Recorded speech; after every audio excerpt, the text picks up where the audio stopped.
भारत माता की, भारत माता की, भारत माता की। मैं कहूंगा भगवान बिरसा मुंडा, आप कहिए अमर रहे, अमर रहे। भगवान बिरसा मुंडा,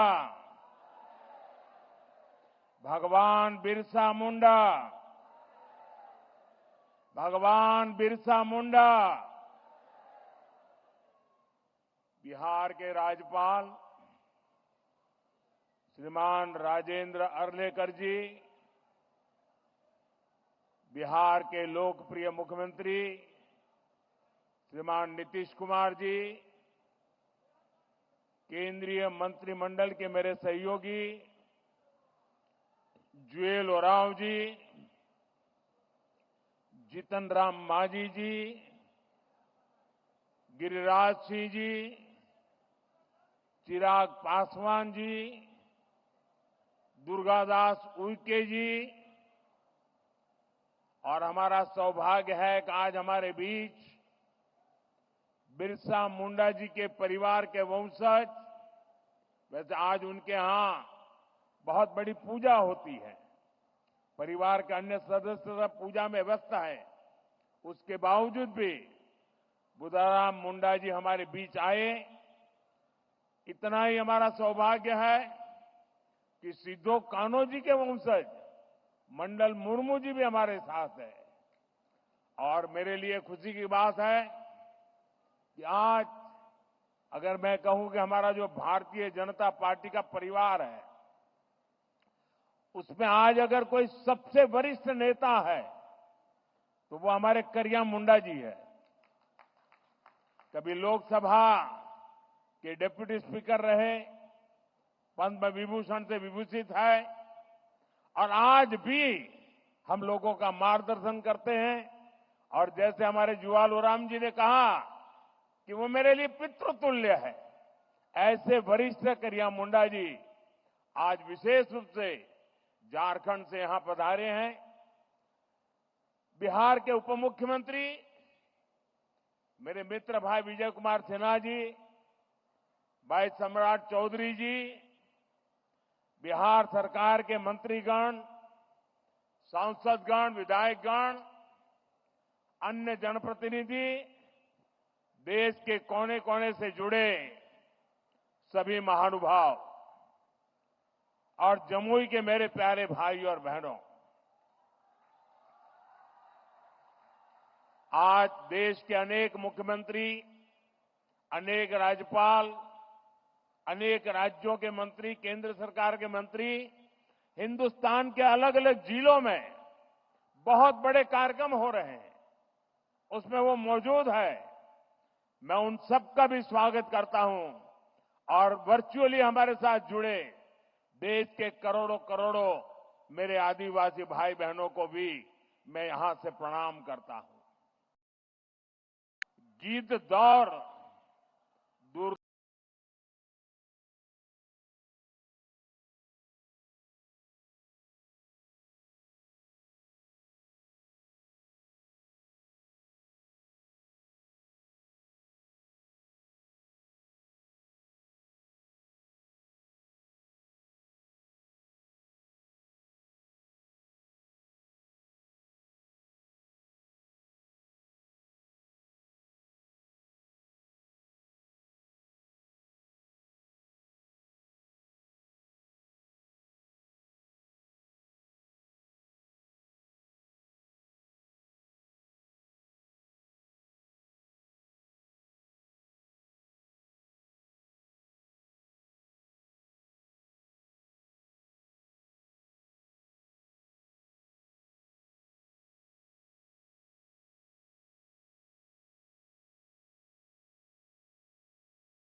बताया गया है कि इन पर्वों से पहले जम्मू में पिछले 2-3 दिन बहुत बड़े पैमाने पर यहां के लोगों ने स्वच्छता का अभियान चलाया है।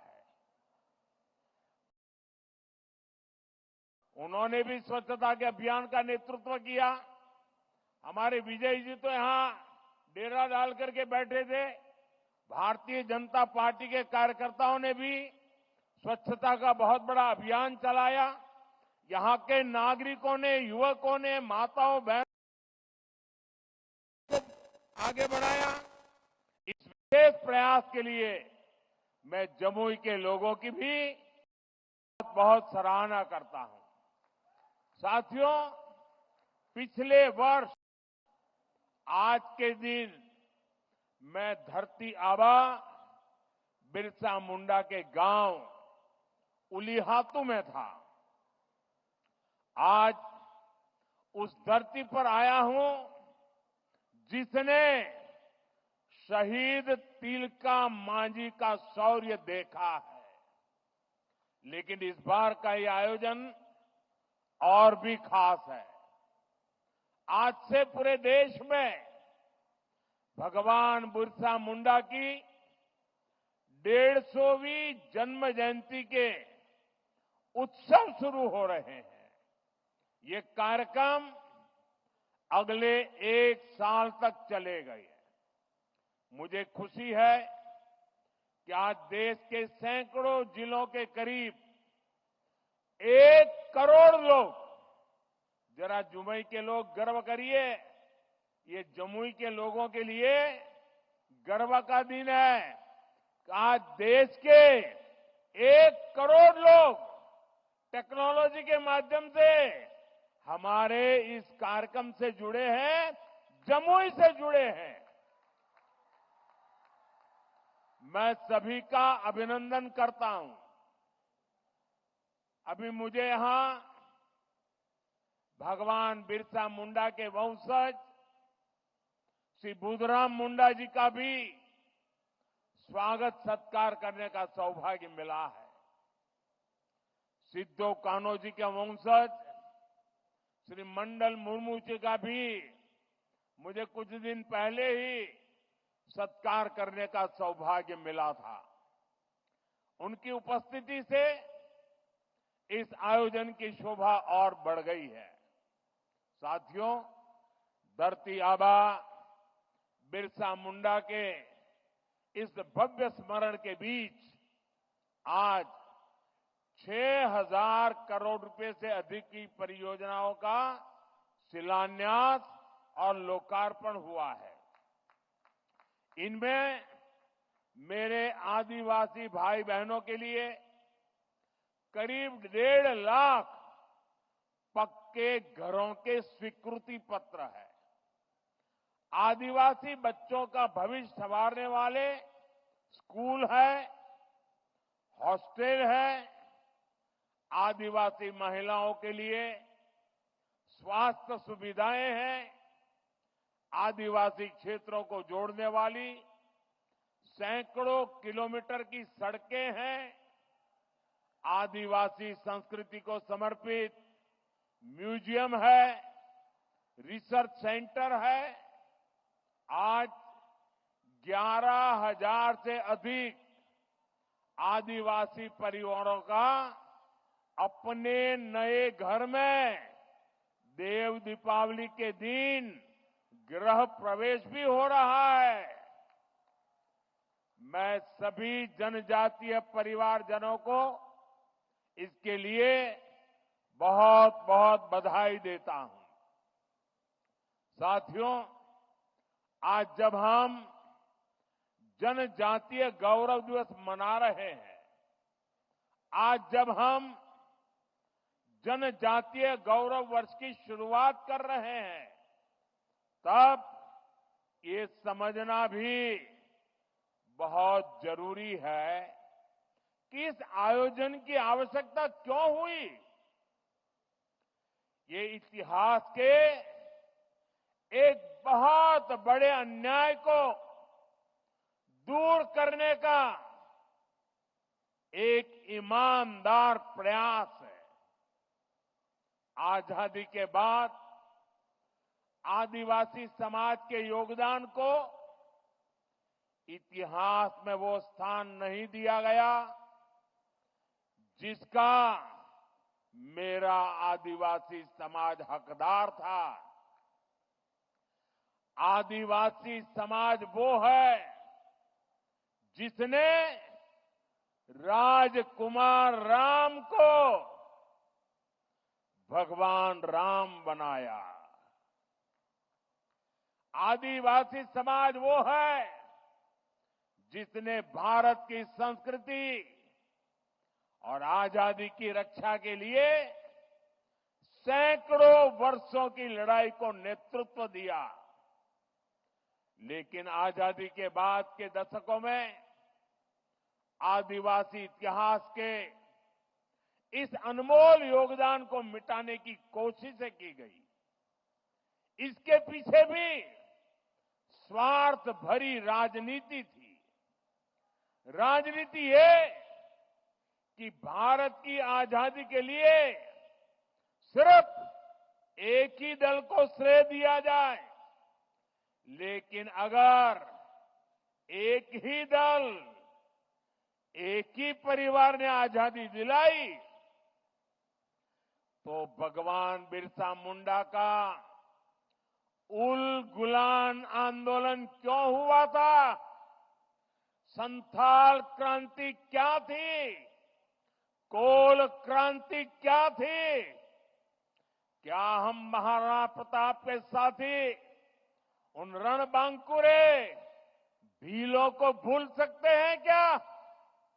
कौन भूल सकता है सह्याद्री के घने जंगलों में छत्रपति शिवाजी महाराज को ताकत देने वाले जनजातीय भाई बहनों को? कौन भूल सकता है अल्लूरी सीताराम राजू जी के नेतृत्व में आदिवासियों द्वारा की गई भारत माता की सेवा को?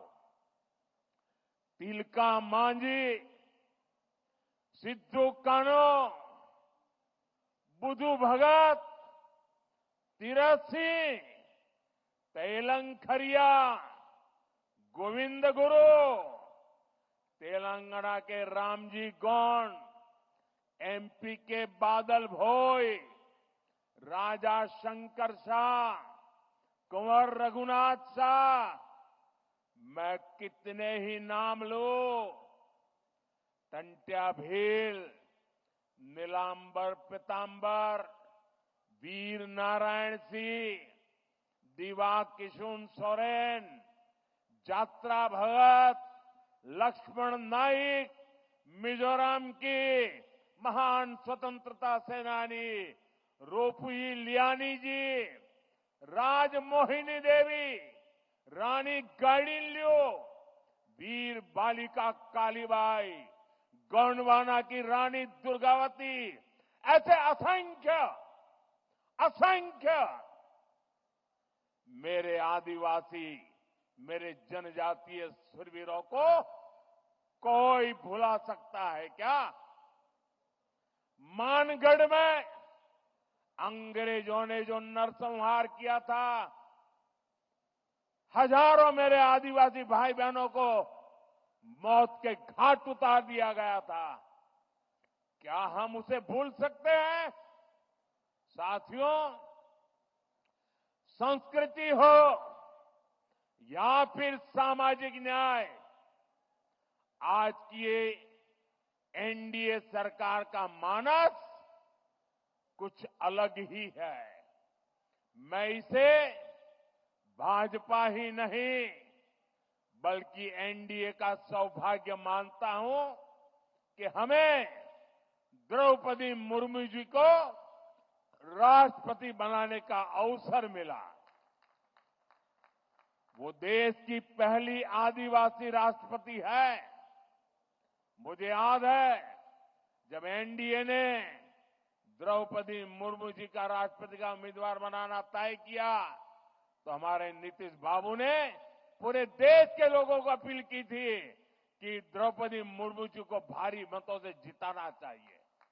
आज जिस पीएम जनमन योजना के तहत अनेक काम शुरू हुए हैं, उसका श्रेय भी राष्ट्रपति द्रौपदी मुर्मू जी को ही जाता है।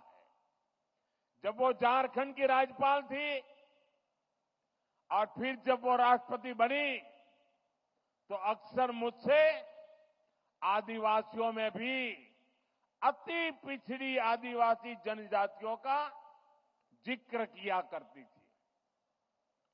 इन अति पिछड़ी आदिवासी जनजातियों की पहले की सरकारों ने कोई परवाह ही नहीं की थी।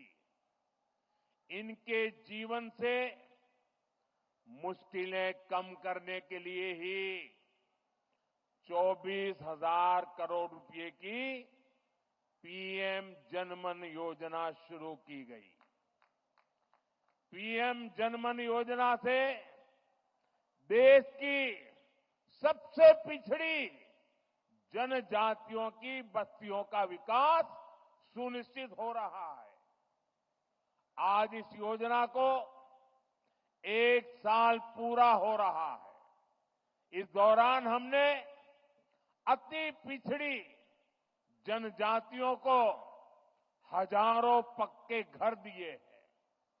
पिछड़ी जनजातियों की बस्तियों को जोड़ने के लिए सैकड़ों किलोमीटर की सड़कों पर काम शुरू हो चुका है। पिछड़ी जनजातियों के सैकड़ों गांवों में हर घर नल से जल पहुंचा है। साथियों, जिनको किसी ने नहीं पूछा, मोदी उनको पूजता है। पहले की सरकारों के रवैये के कारण आदिवासी समाज दशकों तक मूल सुविधाओं से वंचित ही रहा। देश के दर्जनों आदिवासी बाहुल्य जिले विकास की गति में बहुत पिछड़ गए थे। अगर किसी अफसर को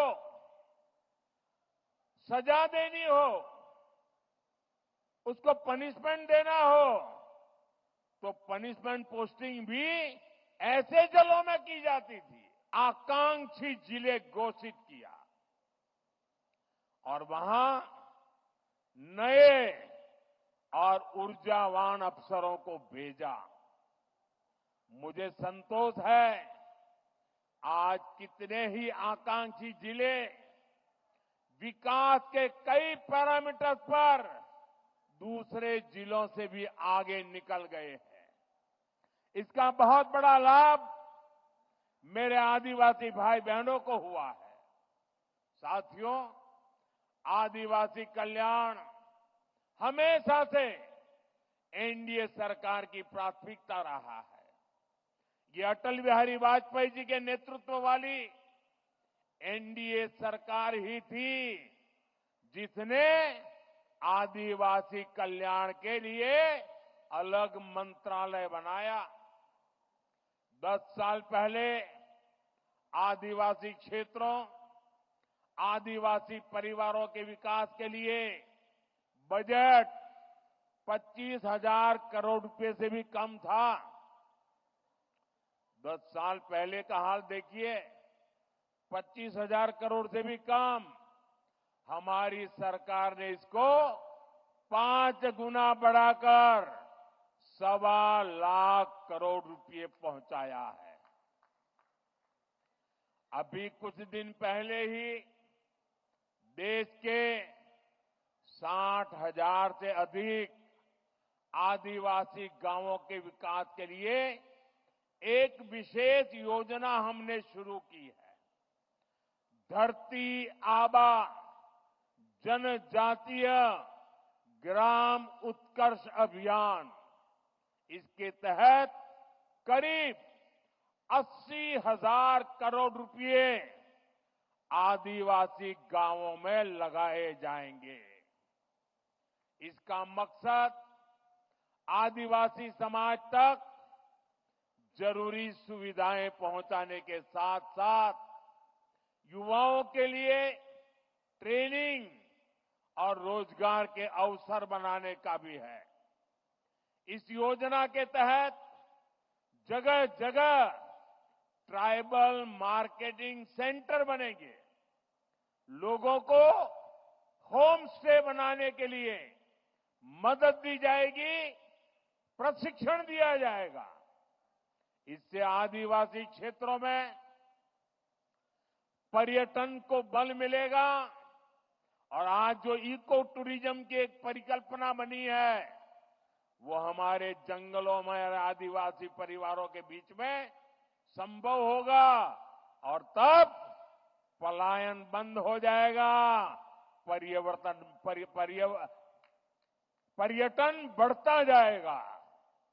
साथियों, हमारी सरकार ने आदिवासी विरासत को सहेजने के लिए भी अनेक कदम उठाए हैं। आदिवासी कला संस्कृति के लिए समर्पित अनेक लोगों को पद्म पुरस्कार से सम्मानित किया गया है।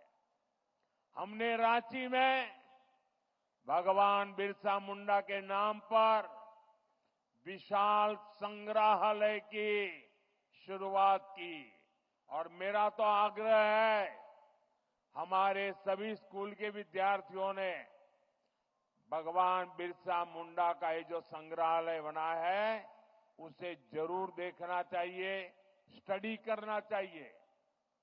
आज मुझे खुशी है कि आज मध्य प्रदेश के छिंदवाड़ा में बादल भोई म्यूजियम और मध्य प्रदेश में ही जबलपुर में राजा शंकर शाह, कुंवर रघुनाथ शाह संग्रहालय का उद्घाटन हुआ है।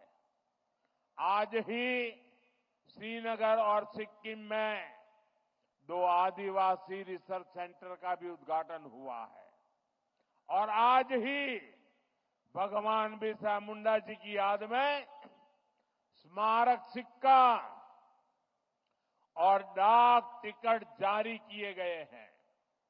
ये प्रयास देश को आदिवासी शौर्य और गौरव की निरंतर याद दिलाते रहेंगे। साथियों,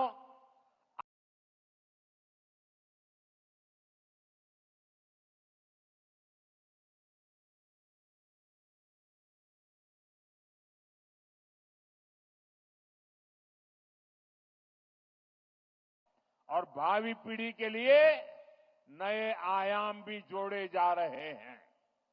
एनडीए सरकार ने लेह में national institute of Sowa Rigpa की स्थापना की है। हिमाचल प्रदेश में नॉर्थ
एनडीए ने, इस सरकार ने 2 नई सेंट्रल ट्राइबल यूनिवर्सिटी देश को दी है। इन वर्षों में अनेक इंजीनियरिंग कॉलेज आदिवासी बाहुल्य जिलों में बने हैं। बीते 10 साल में 30 नए मेडिकल हैं और कई मेडिकल कॉलेज जारी है। यहां जमुई में भी नया मेडिकल कॉलेज बन रहा है।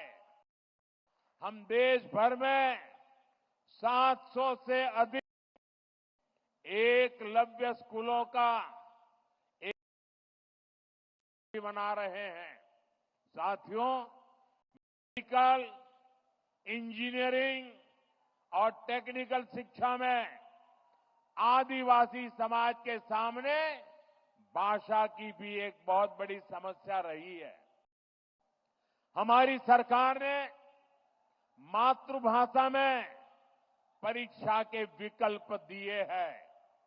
इन फैसलों ने आदिवासी समाज के बच्चों को नया हौसला दिया है, उनके सपनों को नए पंख लगाए हैं।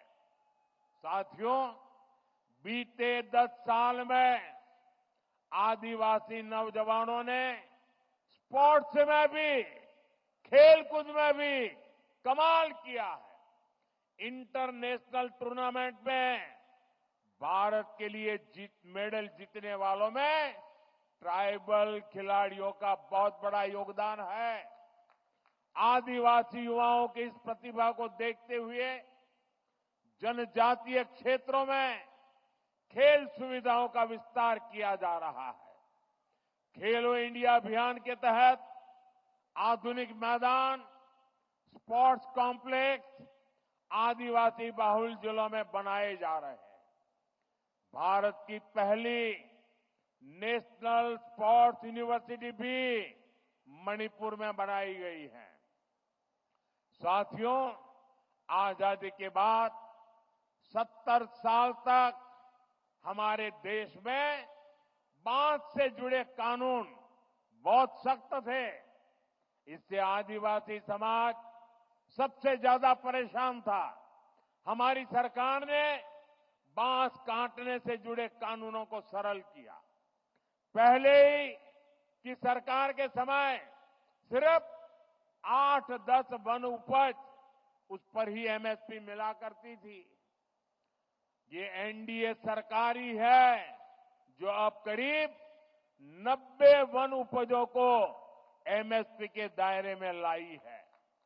आज देश भर में 4000 से अधिक वन धन केंद्र काम कर रहे हैं। इनसे 12 लाख आदिवासी भाई बहन जुड़े हैं। उनको कमाई का बेहतर साधन मिला है। साथियों, जब से लखपति दीदी अभियान शुरू हुआ है, तब से करीब 20 लाख आदिवासी समाज की बहनें लखपति दीदी बन चुकी है। और लखपति दीदी का मतलब ये नहीं है कि एक बार 1 लाख, हर वर्ष 1 लाख रुपए के भी ज्यादा कमाई वो मेरी लखपति दीदी है। अनेक आदिवासी परिवार कपड़ों, खिलौनों, साज सज्जा के शानदार सामान बनाने के काम में जुटे हैं। ऐसे हर सामान के लिए हम बड़े शहरों में हाट बाजार लगा रहे हैं। यहां पर भी बहुत बड़ा हाट लगा है, देखने जैसा है। मैं आधे घंटे तक वहीं घूम रहा था। हिंदुस्तान के अलग अलग जिलों से मेरे आदिवासी भाई बहन आए हुए हैं और क्या बढ़िया बढ़िया चीजें बनाई है। देख करके मैं तो हैरान था। आपसे भी मेरा आग्रह है, उसे देखिए भी और कुछ मन कर जाए तो खरीद भी कीजिए। इंटरनेट पर भी इसके लिए एक वैश्विक बाजार बना रहे हैं। मैं खुद भी जब विदेशी नेताओं को गिफ्ट देता हूं तो इसमें बहुत बड़ी संख्या में आदिवासी भाई बहनों द्वारा बनाए गए सामान में भेंट करता हूं। हाल में ही मैंने झारखंड की सोहराई पेंटिंग, मध्य प्रदेश की गोंड पेंटिंग और महाराष्ट्र की वारली पेंटिंग विदेश के बड़े बड़े नेताओं को भेंट की है। अब उन सरकारों के अंदर दीवारों पर ये चित्र नजर आएंगे। इससे आपके हुनर, आपकी कला का दुनिया में भी यश बढ़ रहा है। साथियों, पढ़ाई और कमाई का लाभ तभी मिल पाता है जब परिवार स्वस्थ रहे। आदिवासी समाज के लिए सिकल सेल एनीमिया की बीमारी एक बहुत बड़ी चुनौती रही है। हमारी सरकार ने इससे निपटने के लिए राष्ट्रीय अभियान चलाया है। इसको शुरू हुए 1 साल हो चुका है। इस दौरान करीब 4.5 करोड़ साथियों की स्क्रीनिंग हुई है। आदिवासी परिवारों को अन्य बीमारियों की जांच के लिए ज्यादा दूर जाना न पड़े, इसके लिए बड़ी संख्या में आयुष्मान आरोग्य मंदिर बनाए जा रहे हैं। दुर्गम से दुर्गम इलाकों में भी मोबाइल मेडिकल यूनिट स्थापित की जा रही है। साथियों, आज भारत पूरी दुनिया में क्लाइमेट चेंज के खिलाफ लड़ाई का, पर्यावरण की रक्षा का बड़ा नाम बना है। ऐसा इसलिए क्योंकि हमारे विचारों के मूल में आदिवासी समाज के सिखाए संस्कार है। इसलिए मैं प्रकृति प्रेमी आदिवासी समाज की बातें पूरी दुनिया में बताने की कोशिश करता हूं। आदिवासी समाज सूर्य और वायु को, पेड़ पौधों को पूजने वाला समाज है। मैं इस पावन दिवस पर एक और जानकारी आपको देना चाहता हूं। भगवान बिरसा मुंडा की 150वीं जन्म जयंती के उपलक्ष्य में देश के आदिवासी बाहुल्य जिलों में बिरसा मुंडा जनजातीय गौरव उपवन बनाए जाएंगे। बिरसा मुंडा जनजातीय गौरव उपवन में 500,000 वृक्ष लगाए जाएंगे। मुझे पूरा भरोसा है इसके लिए सभी का साथ मिलेगा, सबका सहयोग मिलेगा। साथियों, भगवान बिरसा मुंडा की जयंती का ये उत्सव हमें बड़े संकल्पों को तय करने की प्रेरणा देता है। हम मिलकर देश के आदिवासी विचारों को नए भारत के निर्माण का आधार बनाएंगे। हम मिलकर आदिवासी समाज की विरासत को सहेजेंगे। हम मिलकर उन परंपराओं से सीखेंगे जो सदियों से आदिवासी समाज ने संरक्षित कर रखी है। ऐसा करके ही हम सही मायने में एक सशक्त, समृद्ध और सामर्थ्यवान भारत का निर्माण कर पाएंगे। एक बार फिर आप सभी को जनजातीय गौरव दिवस की ढेर सारी शुभकामनाएं। मेरे साथ फिर से बोलेंगे। मैं कहूंगा भगवान बिरसा मुंडा, आप कहेंगे अमर रहे, अमर रहे। भगवान बिरसा मुंडा, भगवान बिरसा मुंडा, भगवान बिरसा मुंडा। बहुत बहुत धन्यवाद।